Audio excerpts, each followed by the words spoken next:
Subscribe now and press the bell icon. Never miss an update. नमस्कार friends, राष्ट्रीय blind YouTube channel में आप सभी का स्वागत है। अगर आप चैनल पर नए हैं तो आप सभी से रिक्वेस्ट है कि आप हमारे चैनल को सब्सक्राइब करें, बेल आइकन को ऑल पर सेट करना बिल्कुल भी ना भूलें ताकि हमारे आने वाली वीडियो की नोटिफिकेशन सबसे पहले आपको मिल सके। अगर आपको हमारी वीडियोस अच्छी लगती हैं तो वीडियोस को लाइक करें, शेयर करें और कमेंट में अपना फीडबैक देना बिल्कुल भी ना भूलें। आप हमारे चैनल के अबाउट में जाके हमारे व्हाट्सएप ग्रुप का फॉर्म फिल करके हमारे व्हाट्सएप ग्रुप का हिस्सा बन सकते हैं। फीमेल्स के लिए अलग से एक व्हाट्सएप ग्रुप है, तो आप फॉर्म भर के उसमें ऐड हो सकते हैं। साथ ही हमारे चैनल के अबाउट में हिंदी ऑडियो शायरी एक दूसरे यूट्यूब चैनल का भी लिंक है, आप जाकर उसको भी सब्सक्राइब करें। हमारे टेलीग्राम चैनल और हमारे व्हाट्सएप चैनल का लिंक भी आपको अबाउट में मिल जाएगा, आप वहां से ज्वाइन कर सकते हैं। इसके साथ ही अगर आप अपनी वीडियोस के लिए कोई म्यूज़िक चाहते हैं तो हमारे टेलीग्राम चैनल का लिंक अबाउट में दिया हुआ है, तो आप हमारे Telegram channel audio music factory को वहां से ज्वाइन कर सकते हैं। तो आपका ज़्यादा समय न लेते हुए अब ले चलती हूँ आपको वीडियो की ओर।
यह कार्यक्रम काल्पनिक घटनाओं पर आधारित है, जिसका किसी घटना या फिर किसी व्यक्ति से कोई संबंध नहीं है।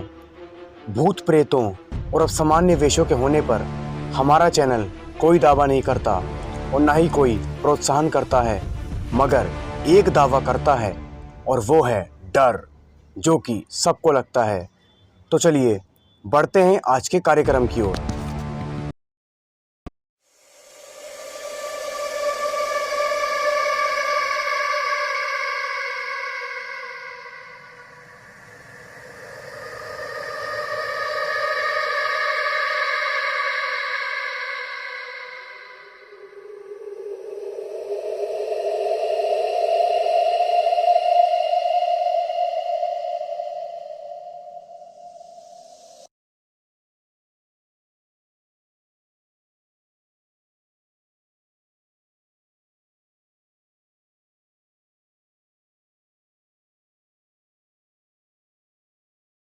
वैभव जो 26 साल का है, उसकी अभी अभी नई शादी हुई है और उसकी एक खूबसूरत सी बीवी भी है। ये दोनों हनीमून बनाने हिमाचल गए थे, जहां उन्होंने 4 दिन गुजारे। अब उनके दिल्ली अपने घर वापस आने का समय हो गया था।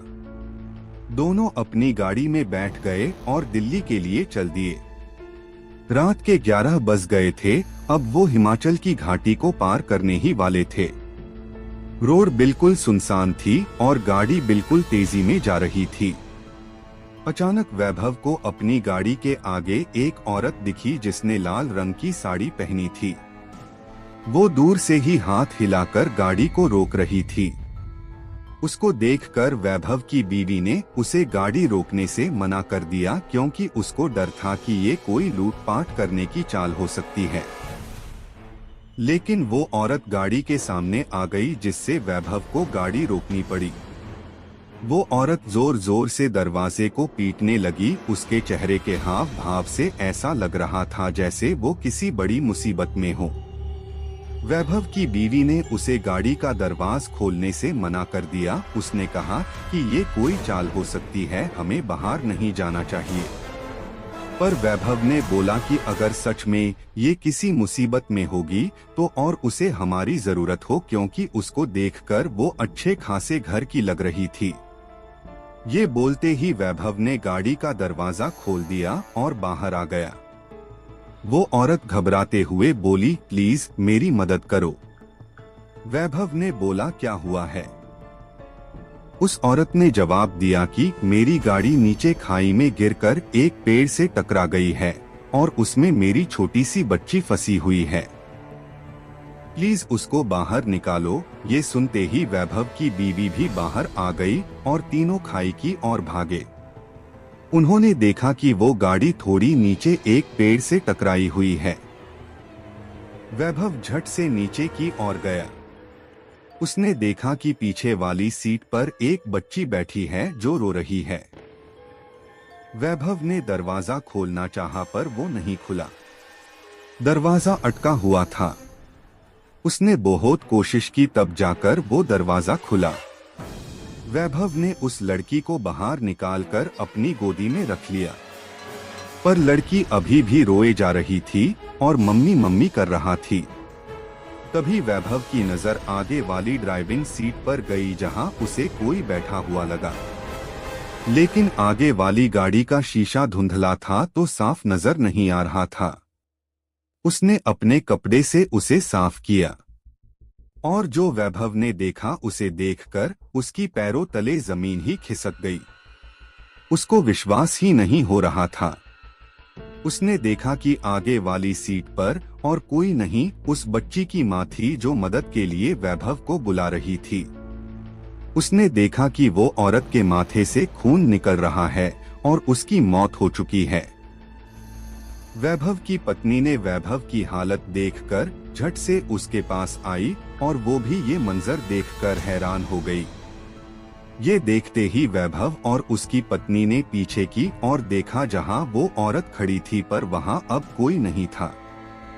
तो दोस्तों, आज की कहानी में बस इतना ही। हम उम्मीद करते हैं कि यह कहानी आपको बेहद पसंद आई होगी। अगर आपको कहानी पसंद आई है तो वीडियो को लाइक करें, शेयर करें और हमारे चैनल को सब्सक्राइब करें और साथ ही बेल नोटिफिकेशन को भी दबाएं ताकि हमारी हर वीडियो की नोटिफिकेशन आपको सबसे पहले प्राप्त हो सके। तो चलिए दोस्तों, मिलते हैं आपसे अगले दिन रात 10 बजे। तब तक के लिए आप लोग अपना बहुत ख्याल रखिए। कहानी को सुनने के लिए आपका धन्यवाद।